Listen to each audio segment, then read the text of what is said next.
Oi pessoal, 5 questões para vocês sobre pré-história, lembrando aí que nós queremos acertar, mas se você errar, certo, também é didático, você aprende com o seu erro. Então, vamos para as questões.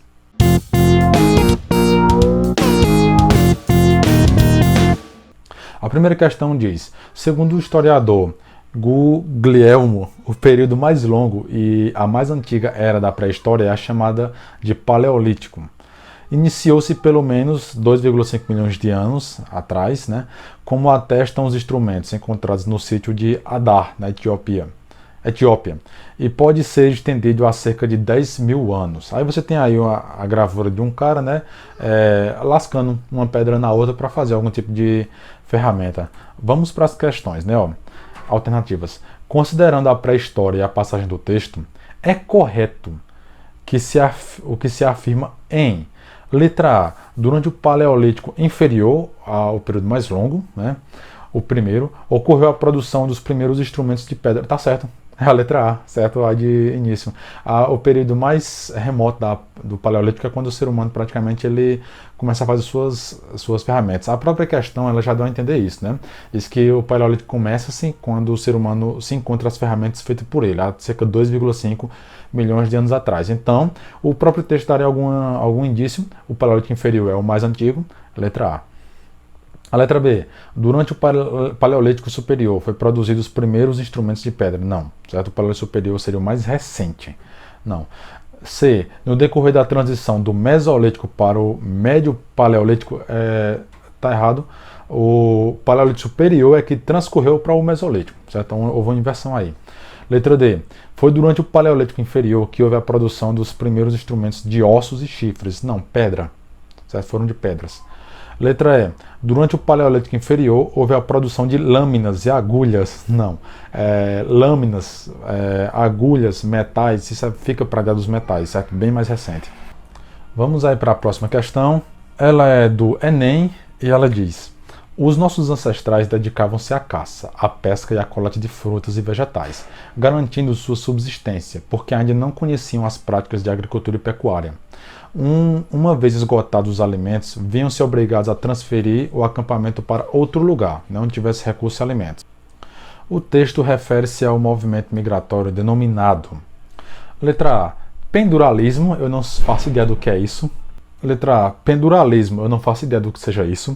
Letra B. Nomadismo, sim, a vida nômade. Certo? Lembre que o ser humano só vai se fixar, ficar sedentário, certo? Numa terra, quando ele domina a agricultura. É a Revolução Agrícola Neolítica. Antes disso, ele tinha que ir para onde tinha recurso. Então ele ficava nômade, ele ia de um lugar para outro. É a letra B. A letra C diz êxodo rural, certo? Para ver o êxodo rural é necessário ver a zona rural e a zona urbana, para que ele saia do rural para o meio urbano. Isso não era possível na pré-história, Por razões óbvias. Letra D. Transumância, não faço ideia do que é isso. E letra E, sedentarismo. Não, sedentarismo já vem com a Revolução Agrícola, certo? A fixação do homem no mesmo lugar. Então, letra B. A próxima questão, ela diz: a partir da segunda metade do século XX, o termo pré-história passou a ser cada vez mais questionado por historiadores que, em seu lugar, têm utilizado história dos povos sem escritas. Olha aí, durante a videoaula que, se você não viu, vai lá, tá no canal, certo? Sobre pré-história geral, a gente viu que havia um problema com o termo pré-história, Alguns historiadores não gostam de usar ele. Eles preferem o termo história dos povos sem escritas, porque a pré-história acaba quando a escrita cuneiforme sumeriana é inventada. Então, o que seria, esse debate sobre esse conceito aí, uma questão que pode ser, ela é teórica, pode ser difícil. Sobre o referido debate entre historiadores, é correto afirmar que o termo pré-história é rejeitado por quê? Letra A. Ele enfatiza a arqueologia e a paleontologia. De fato, a pré-história precisa fazer recurso nessas ciências com muita frequência, certo? Cujos estudos dependem de custosas escavações e análise de fósseis. Ela está dizendo que eles preferem chamar assim porque a pré-história ela deixa um pouco de lado, por assim dizer, a história, se agarrar a arqueologia e a paleontologia, e elas são caras. Essas ciências são caras porque demoram e o aparato para poder fazer elas funcionarem é custoso. Não, cara. A história não quer saber, o historiador ele não quer saber se foi caro, se foi barato, ele quer saber se consegue indícios para entender aquele passado lá. Certo? Então, não é a letra A, não. Letra B. Possui conteúdo místico, evolucionista e preconceituoso. Cara, Isso não seria, certo, motivo para praticamente se negar o estudo da pré-história ou o termo, certo? Não. O termo ele é contraditório, mas não é porque ele lida, certo, com um período que o ser humano fez misticismo, esse tipo de coisa, que ele seria ignorado de forma alguma. A história estuda tudo, de tudo, certo? A letra C, ele supervaloriza os povos dotados de escrita, compreendendo apenas estes como passíveis de prosa-história. Sim, isso é um termo que é uma ideia que veio praticamente da escola positivista do século XIX, que ela acreditava que a história poderia ser assim dita a partir do momento que a escrita é de fato produzida. Aquilo ali seria história. O restante seria interpretação, certo? Então eles evitam isso justamente porque é uma herança dessa forma de pensar. A letra C é a resposta. Letra D. Impede os estudos dos povos cujas sociedades não desenvolveram a escrita. Não impede. Certo? Pelo contrário, eles conseguem estudá-lo, mas como eu falei, há dificuldades, né? Às vezes tem que pegar no fóssil, resto do que o povo deixou, a arqueologia entra para aí, mas eles estudam. Letra E. Iguala povos bárbaros e selvagens aos povos portadores de cultura. Baboseira. Baboseira, certo? Nada a ver isso aqui, não. Próxima questão. Opa, esse gráficozinho aqui que deve atormentar os alunos, né? Ó. Analisando além do tempo, no período que vai do surgimento do homem até o desenvolvimento da agricultura, encontra-se a fase. Cara, isso aqui, os alunos olham e quando eles veem o gráfico, eles veem data, eles veem muita informação, referência, legenda, eles se atormentam.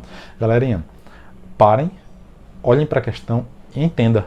Certo? Ela dá uma informação aí que você vai matar a charada. Ele quer saber, ó, analisando além do tempo, no período que vai do surgimento do homem, certo? Até o desenvolvimento da agricultura. Eu já vi aqui a setazinha que deve estar à sua esquerda, aí ela mostra surgimento dos primeiros hominídeos, né? Aí tem lá cerca de 4 milhões de anos atrás. Aí ele termina, aí no meio do caminho aí, ó, quando ele diz desenvolvimento da agricultura. Pronto, tá aí a questão, né? O restante você pode ignorar, cara. Certo? Porque ele quer o que vai do surgimento do homem até o desenvolvimento da agricultura. Então o restante é só para te fazer medo, só para poder você olhar e se apavorar. Aí o que ele quer saber é o seguinte: que fase é essa? Né? Que fase é essa que vem do surgimento do homem até o surgimento da agricultura? Nós sabemos que a agricultura é neolítica, Revolução Verde, Revolução Agrícola. Certo? Ela é do período neolítico. Antes do neolítico, nós vamos ter o paleolítico. Né? Tá na cara, cara. Certo? Tá na cara. Então, ó, letra E. Né, aí, ó, paleolítico. A neolítica já é da Revolução Agrícola. A invenção da escrita já é o fim da pré-história, né, o fim. A idade dos metais, praticamente depois do neolítico, que é a última fase. E a antiguidade é tudo isso. Tudo que é história da antiguidade, né? A letra E, paleolítica. Belezinha. Questão fácil, cara, mas assusta o aluno. Certo? Olha para a questão, cara, e tenta entendê-la. Não se assusta com ela, não. Próxima questão, 2 textos. Cara, o Enem adora questões com comparação de texto. Ele adora, certo? É a cara do Enem uma questão dessa daí. Vamos lá, ó. Em todo o mundo, a leste e a oeste, as populações começaram a trocar a dependência às hordas de grandes animais, muitas das quais em rápido declínio, pela exploração de animais menores e de plantas, onde as condições fossem particularmente adequadas. As peças do quebra-cabeça da domesticação se acomodaram e os coletores transformaram-se em agricultores. Né? Ele está falando sobre a Revolução Agrícola. O fato que o ser humano parou de fazer a sua caça, né, parou de coletar para ficar no lugar fixo agora com a agricultura. O texto 2.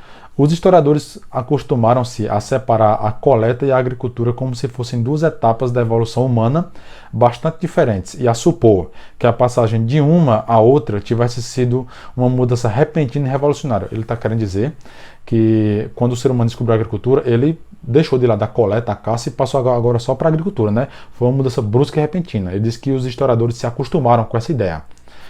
Hoje, contudo, admite-se que essa transição aconteceu de maneira gradual e combinada, ou seja, as duas simultâneas, né?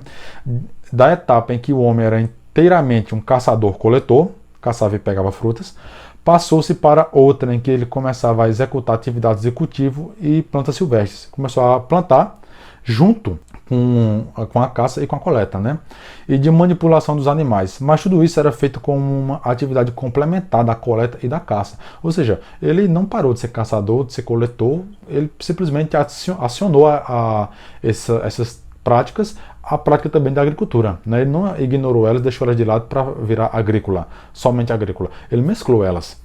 Ok, uma questãozinha que vai envolver aí uma comparação entre as idades do texto, né? Ó, os textos analisam, letra A, o final do período neolítico e se posicionam de forma convergente, eles convergem, né, entre si, quanto ao papel revolucionário desempenhado pela agricultura e pela domesticação dos animais. Não, eles divergem.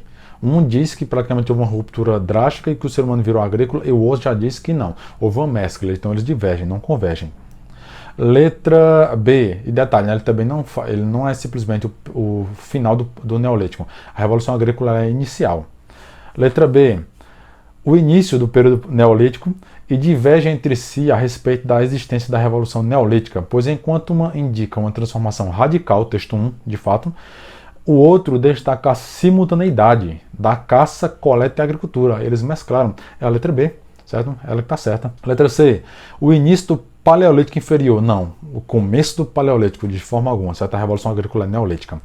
D, o final do Paleolítico Superior, no momento em que ocorreu a Revolução Agrícola, ambos afirmando que a caça e a coleta foram suprimidas pela agricultura. Até poderia-se dizer que no final do Paleolítico surgiu a agricultura para dar início ao Neolítico, né? Mas dizer que ambos afirmam, né, que a agricultura suprimiu a caça e a coleta, não. O texto 2 não afirma isso. Letra E, a transição mesolítica, e concordam que com o cultivo das plantas e a criação dos animais ocorreu a suspensão das atividades de caça. Não, o texto 2 nega isso. Então, letra B. Ok, galerinha, chegamos ao final de mais 5 questões aí sobre pré-história. Aguardem as próximas aulas e as próximas questões. Um abraço para vocês.